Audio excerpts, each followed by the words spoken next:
Hello, and welcome to Russia Decoded, a weekly podcast of the Center for the National Interest in Washington, D.C. My name is Andy Kuchins. I'm a senior fellow at the Center for the National Interest and also a professor at the Johns Hopkins University School of Advanced International Studies, also in Washington. And I'm with my co-host, Chris Monday, a professor of economics at Dongso University in Busan, South Korea. But Chris is currently on a winter break from the university, and he's back in his hometown of Los Angeles. Hey, Chris, how are things out there in L.A.? Everything's great. Looking forward to the podcast. Me too. So Chris and I are veteran watchers of Soviet and Russian news, and we riff our narrative of how the Russians see themselves and how they're presenting themselves to the world, and most importantly, to the Russian citizens themselves through the weekly show, Vesti Nedeli, News of the Week, hosted by Dmitry Kiselev. We're recording on February 2nd of the new year, and the Vesti Nedeli show, of course, was yesterday, Sunday, February 1st. So, Chris, I was struck this week by the stark comparison. This is a bit of a departure from our typical Russia Decoded intro. I'm not directly sticking with the Vesti Nedeli, but I was struck by the comparison this week between the Soviet-Afghan War in the 1980s that lasted a bit more than 8 years and resulted in 15,000 dead, not sure how many casualties overall, and the Russo-Ukrainian War since February of 2022 that has resulted in about 1.2 million casualties, according to a new CSIS report by Seth Jones and Riley McCabe that just came out last week. I highly recommend the report. It's very comprehensive and interesting. They cite about 400,000 dead, and for the last 2 years of the Russian offensive, the casualty rate has climbed to over 30,000 a month. Now that's dead, wounded in action, and deserters, people gone AWOL. But the amount of territory gained is less than 1.5% of overall Ukrainian territory. Progress is measured in tens of meters per day this past year. It's very, very small, and we've dwelled on this point a number of times in our previous podcasts. But back to the Afghan comparison, it's not unreasonable to conclude that Russians are experiencing casualty rates on a monthly basis comparable to the entire Afghan war, during which about 100,000 Soviet troops were deployed in theater for most of its duration.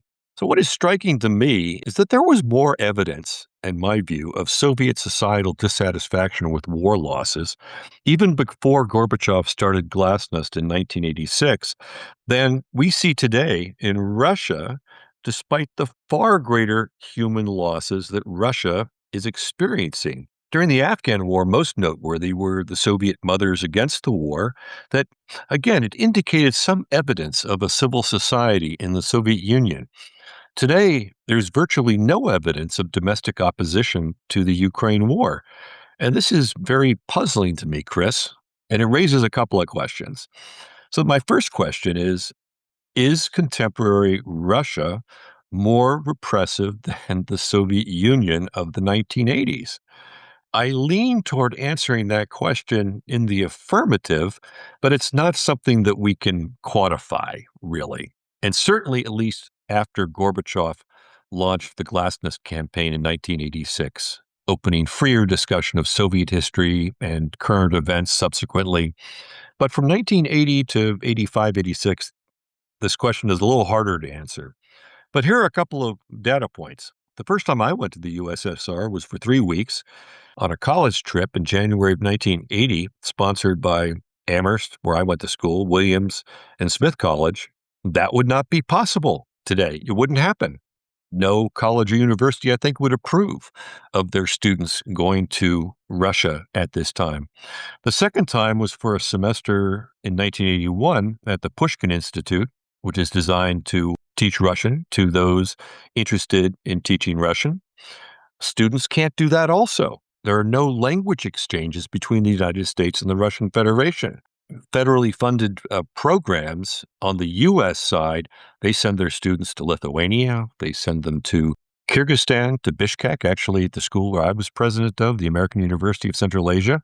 So no exchanges. These are just a couple of small data points, but just the fact that the the answer to this question doesn't strike me as at least obvious. Says a lot. What do you think about that, Chris? That's a fascinating point. What to think about. Definitely at that time in the 1980s, there was an intelligentsia that had survived from the 19th century, where today I don't think we can say that we have there's professors or they're propagandists, but there's not an independent intellectual class, the so-called intelligentsia. The Soviets, there was the so-called Homo Sovieticus, the Soviet man, that's disappeared. Of course, at that time in the 80s, Marxist-Leninism caused just revulsion or laughter. It was a faded ideology where now Putinism is a quite, I guess we can't say Putinism, but the Putin idea is quite powerful. And then I would criticize our own methods. At the time in the 80s, the West conveyed powerful narratives. Radio Liberty said, let's just get rid of communism and go back to Russian traditions. Solzhenitsyn, who's very controversial for sure, but this was a very persuasive figure for Russians. At the time, we worked with the nationalists. We're now, now we don't. If we look at this comparison between Afghanistan and Ukraine, of course, I think few Russians would say Afghanistan was a core national interest. I'm glad you mentioned the radios, Chris. I spent a summer working at the Radio Liberty's survey audience research office, which was happily based in Paris.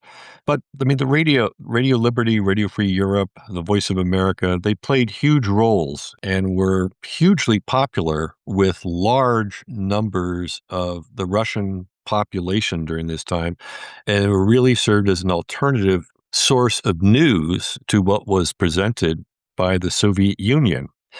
I kind of have the feeling now that while in the 90s everything opened up and then we had the internet revolution and all of that, that Russia became far more open. Now that's been closed down. And it kind of makes me think about how the Soviet Union was far more repressive than the Russian Empire. I think mainly because of technological achievements in transport and communications that allowed them to be much more pervasive. And I'm wondering now whether them being able to cut off the internet access to these alternative sources of information, in effect, it's the dark side of new technologies, which allows the authoritarian regime to perhaps be more repressive than that which preceded it. It's an open question. And I think your point about We should also mention the AI surveillance, which has happened in our own country, but is very prevalent in Russia. That of course didn't happen in the Soviet Union. facial recognition and all of that. The point about Afghanistan not being a core interest leads right to my next question, which is why does the Kremlin's war narrative seemingly work with Russians so effectively? And this is a question that's right in our wheelhouse, Chris, because we are analyzing very closely the Russian narrative weekly in Russia Decoded. First, let me start with the state of Soviet society. We kind of alluded to in the 1980s, the time of the Afghan War. Soviet society already was very apathetic and dissatisfied with the unfulfilled promises of Soviet socialism. As you mentioned, the Marxist-Leninist ideology was not something that excited and inspired people. It mainly was viewed only opportunistically as a tool for professional advancement. Economic stagnation and the widespread deficit of all kinds of consumer goods, but most importantly, food, that was in decline. The war in Afghanistan didn't receive near the media attention as the Ukraine war today, but similarly, I think the leadership then and now took many measures to insulate the big Russian cities in particular as much as possible from experiencing direct effects of the war. I think it's fair to say that the vast majority of Soviet society did not experience the Afghan war in existential ways as the current war in Ukraine is presented. The Ukraine war is presented as an existential threat to Russians' sense of who they are. This is the core of Putin's narrative that Russians and Ukrainians are the same people, most directly stated in his July 2021 essay.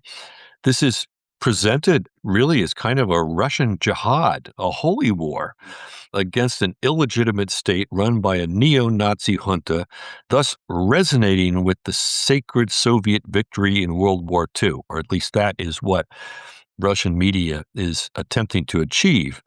And like the Ayatollahs for decades in Iran declared the goal of the destruction of the state of Israel, the implicit goal, it's not so implicit really, is of Putin, is to destroy the Ukrainian state, separate from Russia. I think it's significant that in this episode of Vesti Nedeli, Putin congratulates Patriarch Kirill. Yesterday, February 1st, was the 17th anniversary since he was named Patriarch of the Russian Orthodox Church. And Kirill has been vehemently supportive of the war in Ukraine to the point of conflict with the head of the Orthodox Church more broadly, not to speak of Orthodox Christians in Ukraine. Kirill strikes me as really kind of a bird of a feather with Putin, actually. He's deeply corrupted. His ties to the KGB go back nearly to his ordination in 1969. I was looking up some information on him just yesterday, Chris. He spent 3 years in Geneva at a global church council. Well, he was 25 years old when he went to Geneva. Okay, if you're being sent to a place like Geneva for 3 years, regardless of whether it's as a member of the Orthodox Church or whatever, you're tied into the KGB very, very closely. You have been tapped as one of the kind of the golden few. But this is not just a war against Ukraine, it's a war against the West, drawing on deep historical reservoirs of Russian animosity coupled with envy. While Joe Biden was president, it was the collective West that Russia opposed.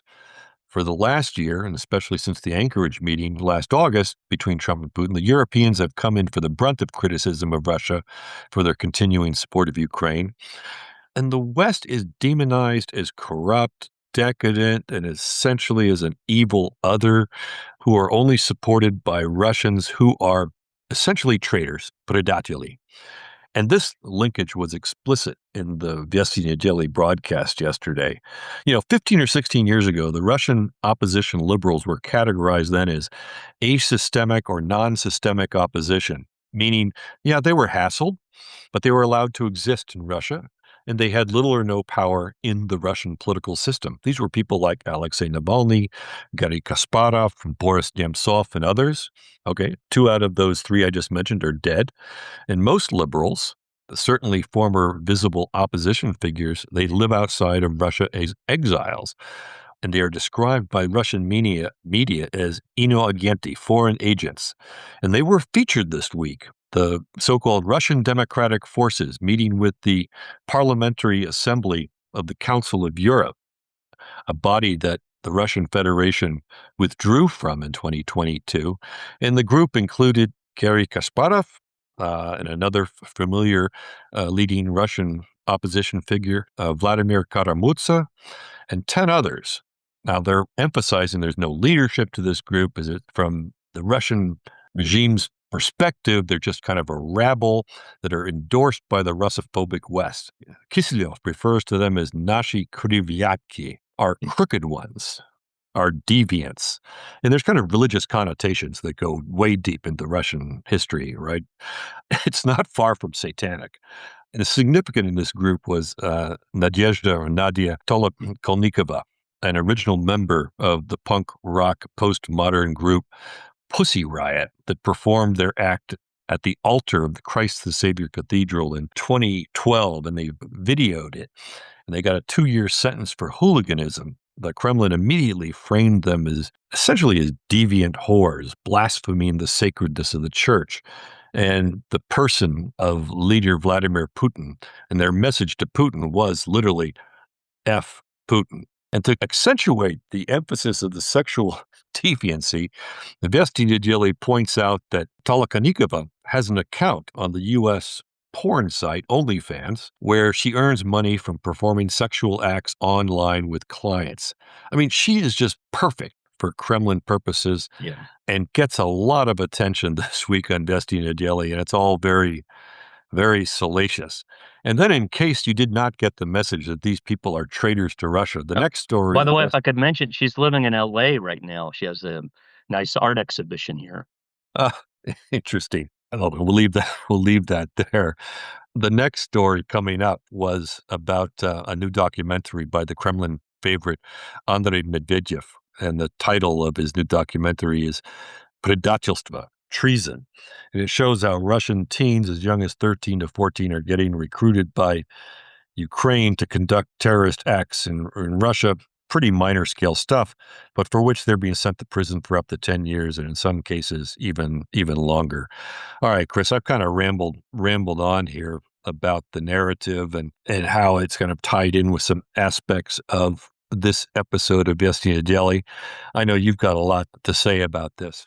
Yeah, it's a very interesting topic, very important topic. Why do Russians not protest? Well, for one, we can't just discount the argument of John Mearsheimer and George Beebe and others who say that this war is really about intrinsic security issues, and that there's some Russia has some legitimate security concerns, and that the West, in fact, has provoked Putin. So I don't support this, but I wouldn't discount it either. We also have to keep in mind Putin has done an excellent job of keeping the war away from everyday Russians. In St. Petersburg and Moscow, the parties never end, and they live fine. And you can go to Russian stores, and they're well stocked. And Putin, he's been very cynical about having the so-called patriots, those who believe in the war. You go fight. People who want the money, or convicts, or ethnic minorities. These are the ones that do the majority of the fighting. Well, the people in the cities are doing fine. On a deeper level, I just can't emphasize this enough. Russians are just very different from Europeans or from Asians.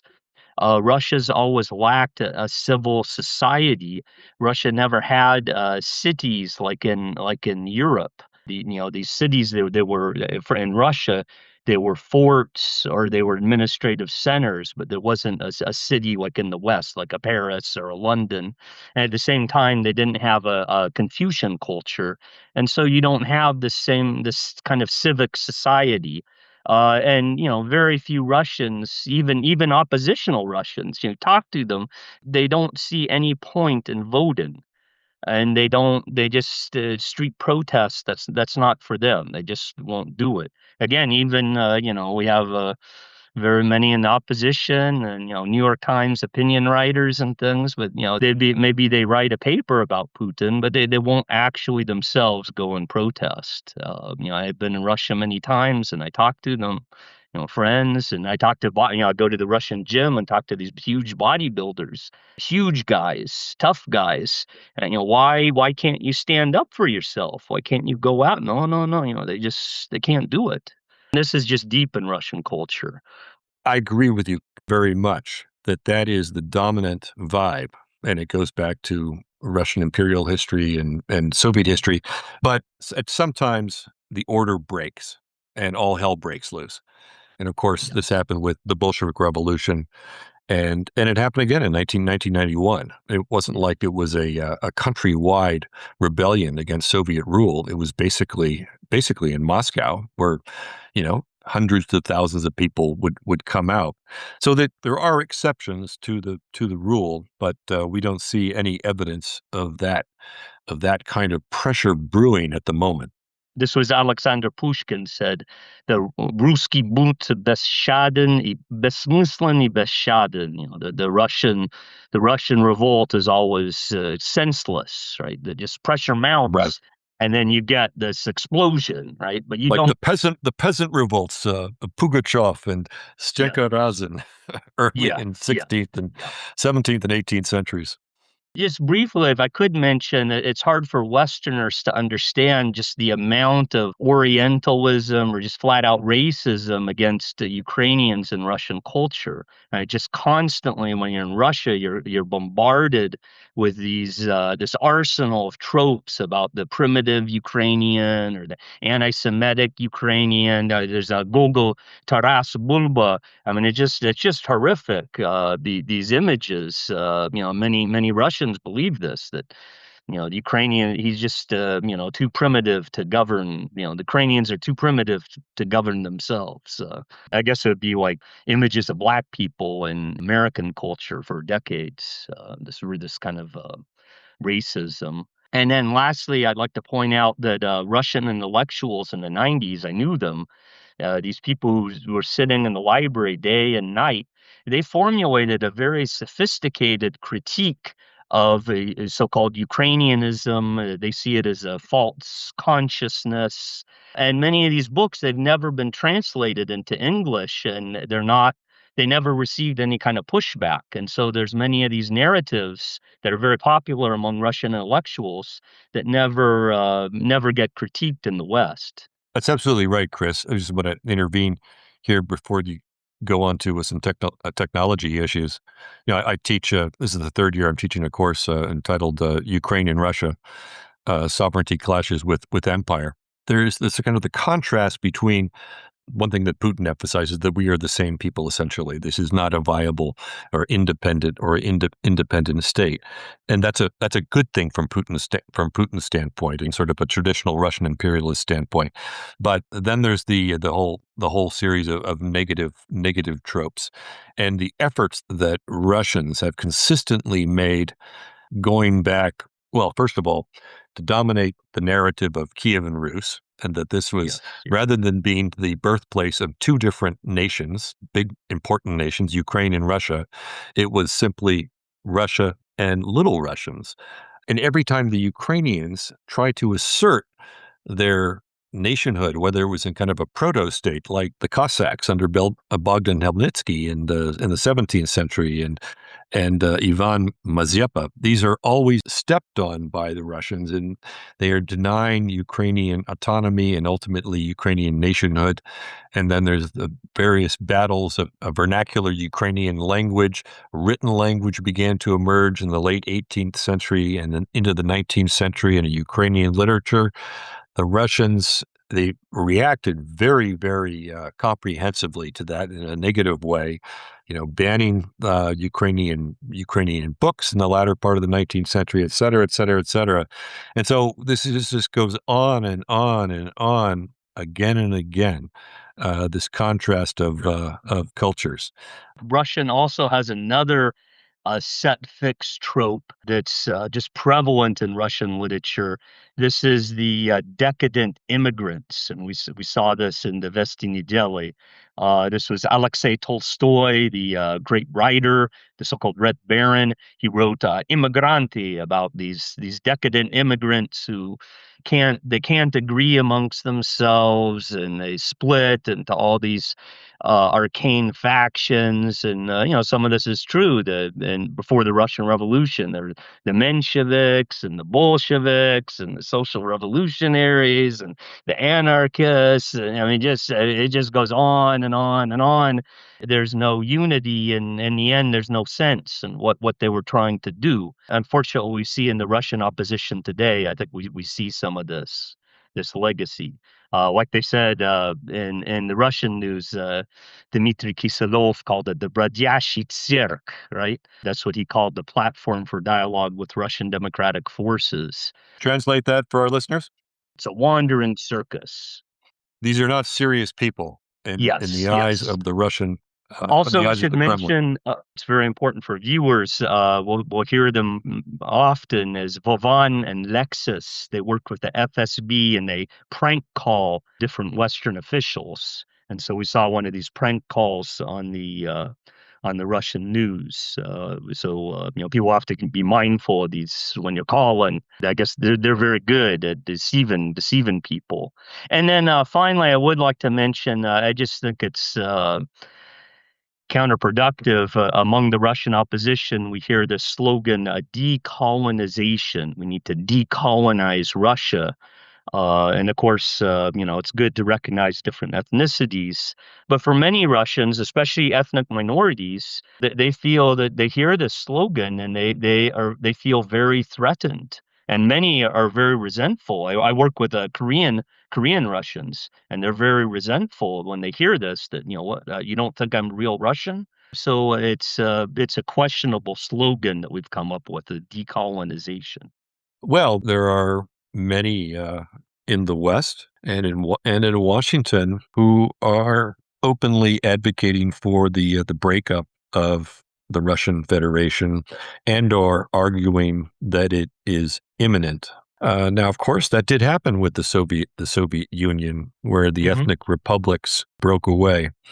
But for a variety of reasons, I see that as personally highly unlikely, the exception perhaps of Chechnya and the Northern Caucasus. Let's move on back to Vesti Nedeli. But Yes. this is these are a couple of big questions, I think, for all of us to think about and try to do so more rigorously. Certainly, one problem is a similar problem that existed in the Soviet times. You know, you can't do survey research really in the Russian Federation. If someone gives you a call on the telephone in Russia and asks you if you would answer some questions, well, Yeah. um, I don't Dangerous. need Yeah. I don't need to elaborate, I think.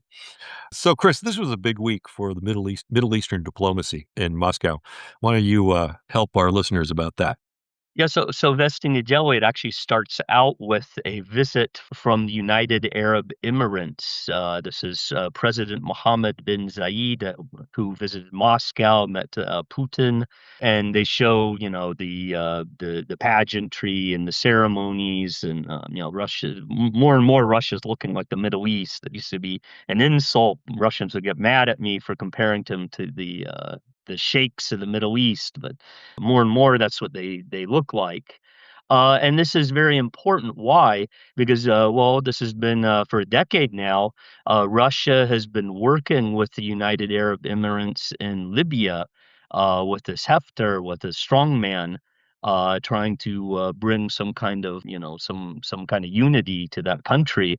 And behind the scenes, apparently many Middle Eastern powers view Russia as kind of positively. What I'd say is actually it's ironic that as Russia becomes weakened, more and more powers, say North Korea, are willing to work with Russia because they know it's too weak to invade.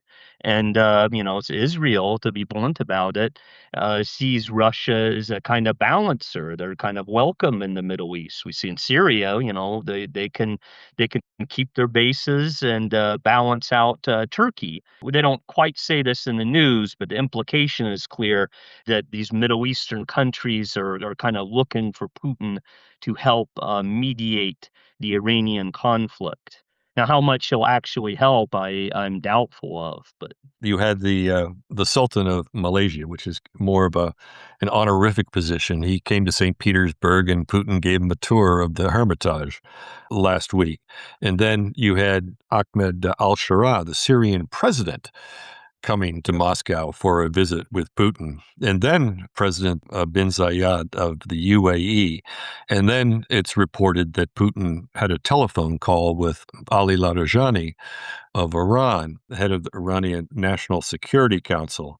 So all of these are helping to make, I think, the point that you were raising about this kind of being Middle East week to some extent in Russia. and Putin also he loves these diplomatic intrigue, loves this clearly more than the economy. This is what he wants. But I think it's also clear that many people in the Middle East they want Putin at the table. Well, that's a common denominator actually between democracies and authoritarian states, in that it is a little bit easier, maybe much easier, to have more immediate visible success in foreign policy and international relations rather than in domestic economic and political reform. I think that Mr. Trump is feeling that very much today. As usual, Chris, there are a couple of stories reaching back to World War II and Nazi history, reaching back to Poland in the 1930s. And from the Polish case, it's in response to some remarks by the Polish President Narodski that the Soviet Union aided and abetted the Nazi Germany and the fascists and thus contributed to the Holocaust. Boy, that touched a raw nerve, I think, in Moscow. Yeah, so the Russians they make a big point of showing this hidden history or things that Westerners don't want to look at, and of course yeah there's some things that aren't covered so well in the history books, and one is the pact, the Polish pact with Nazi Germany, non-aggression in 1934. This is Pilsudski. Of course, there's many countries that made pacts or were receptive to Hitler's message. Some don't know that Los Angeles, we had Nazi parades right here. I think that's true on all sides. Well, fascism was very popular in Yes. particularly in Europe in the 1920s and 1930s, and as you noted, it was not. It was also had a reasonable level of popularity in the United States and considerable sympathy, actually, with Nazi Germany in many circles. And of course, So the Russians are less willing to look at their own history very honestly, and of course Stalin's pact that was the most significant, the Molotov-Ribbentrop pact. this week was the 81st anniversary of the end of the siege of Leningrad. And so this received a fair amount of attention in the Russian press, with Vladimir Putin making his annual trip to the monuments Cemetery. there, to the It's a Wolverine cemetery. cemetery. Thanks. Yeah. Well, Putin has his own take, I think, on the siege of Leningrad. This is something that hit close to home. His dad almost died, actually fighting the Germans just outside of Leningrad. His mother was, at least it's reported, was very close to dying in the siege of Leningrad, and also reported that an elder brother of his, Victor Putin, died at age 2 of diphtheria and starvation during the siege. So this is something very close to him. And he's kind of humanized a bit in this. And they show on Vesti Nedeli an interview with him back in 2018, talking about his brother and the siege and the stories that he was brought up on as a child. If I could mention, it's a little hard when you go to Russia. Many Russians they just presume that you can't understand the Russian suffering, and Americans can't understand, true war. You hear this again and again and again. When of course there's many immigrant, they come from El Salvador or from some from North Korea here in Los Angeles that have experienced horrendous things. Where modern Russians for the most part, have not experienced any war. So we need to remember that, especially Putin. He's lived a very comfortable life, and he was never even in the army, Vladimir Putin. I worked with Sergei Yarov. I knew him very well, one of the best St. Petersburg historians for the blockade. And he told me it's very hard to work in the archives, and they're not very open. They're not very honest about talking about the real history. I knew many people who experienced the blockade. Of course, my grandmother-in-law, she and grandfather-in-law, they were both in the blockade, and yet no one wants to listen to their stories at all. And frankly, Putin, he trumps up his so-called family history. But when we look at the actual thing, he says one story and then another story, and they never add up. None of the dates add up, or he gives one version and then another. Yeah, so I agree, Chris, that Putin is very selective, of course, about how he interprets the siege of Leningrad, as he is selective about all aspects of Russian history, but particularly the siege of Leningrad. It's a significant part of what he frames, or how the Russian media frame his own hagiography as so-called father of the nation. All right, we have rambled on a bit in this session, and so we're going to move right to our last section on the dogs that did not bark. Now, what was the Russian news not reporting on? Well, there was one thing interesting to me, that actually in the visit of UAE president during the week on Vesti, there was an appearance of Ramzan Kadyrov, and looking very sick. And there was an interview with Ramzan. He was so kind of incapacitated or handicapped that he was almost unintelligible what he was saying, and it was quite embarrassing. So it was kind of surprising that they would show Ramzan in this very, very weakened condition on the Russian news. He does not look like he's long for this world. I wrote a column in May of last year about his illness, which was thought to be pancreatic cancer, but it hasn't been confirmed. So it was interesting that they showed him. See, Yeah. we haven't seen him in a while, but why do you show him when he's looking so sick and handicapped? And of course, it raises the issues of succession in Chechnya, which is a very closely held secret. Steve Guterman is an analyst with Radio Free Europe. Radio Liberty wrote a good column today about Ramzan and potential successors. And one at the top of the list is his son, Adam Kadyrov, who was involved in a very serious car accident a couple of weeks ago in Grozny, which has been very much hushed up. And Yeah. his caravan with several SUVs had a major accident. Adam Kadyrov, Ramzan's favorite child, who is 18 right now. After a night of partying, he was so injured he was flown back to Moscow. But this has been a very, very close hold secret as to what actually happened to him and the rest of his caravan. There are definitely deaths involved in the car accident. So we'll keep our eyes on Chechnya in the weeks and months ahead, of course. How about for you, Chris?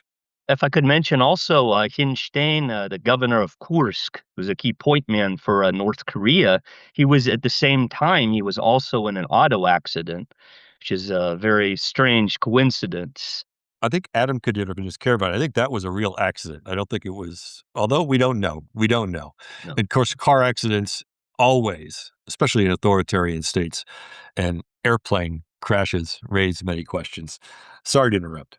In the West, they're making a big deal out of, and it's important, the end of nuclear arms, the START nuclear arms treaty that limits our nuclear weapons. And there's many dire, predictions in the West that we're on the verge of a new nuclear war or something. But this is not mentioned at all in the Russian media, which is strange. Well, it was mentioned. I mean, Putin made the proposal to Trump earlier, well, in 2025, of extending the START treaty, which is to expire on February 5th, so just a few days, which seemed actually like a quite a constructive idea and a good idea for Putin to reach out. But it is a bit striking. I agree with you that here in the week where the START treaty actually is expiring, it didn't make it to the news. It's very important to note we see the Kremlin, they do their nuclear brinkmanship in their threats in the Western media, but they keep it out of the Russian media. They just keep it out, and that's it must be very unpopular among everyday Russians. I don't know. It's a good question. It's an interesting observation on this juxtaposition. They'll use Sergei Karaganov to blast to the west and make nuclear threats, which are certainly absurd. But well, we'll leave it at that. I think it's time for us to wrap it up for this session, Chris. Yeah. Thank our viewers for joining us in Russia Decoded this week. We look forward to being back with you again next week. As always, I want to thank our producer with the Center for the National Interest, Jordan Henry, for making this possible. All right, Chris, have a great week, and we'll see you next week. You too.